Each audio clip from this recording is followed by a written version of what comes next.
No niin, tuossa on nyt se tiiviste. Se on tästä reunasta ylhäällä, niin kun tuo ikkuna menee eteen, niin se tiiviste jää tämän ikkunan niin kuin tämän alakarmin eteen. Mutta täällä se sitten menee, täällä toisessa päässä, niin tuo ikkuna menee sen päälle. Eli tästä seuraavasta näet sen, että se tiiviste on tuolla ja nyt siinä on tämän ikkunan alakarmin ja tiivisteen välissä on puolen sentin rako melkein. Sieltä puhaltaa ilma. Jos katsotaan sinne alle, niin se rako näkyy siellä. Tuo rako pitäisi minusta olla ummessa. Ja sitten tässähän näkyy nyt tämä toinen rako, mikä on pystyrako. Tämä on hieno homma. Niin se sulkee hienosti tuon ikkunan, siitä ei pääse tulemaan tuuli sisään.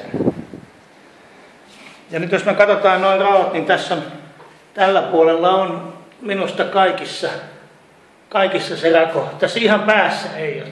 Tässä päässä se rako on ummessa. Samoin tuolla toisella puolella, jos katsoo, täällä päässä tuolta näkyy läpi, mutta sitten se on täällä loppuosassa, se on ummessa.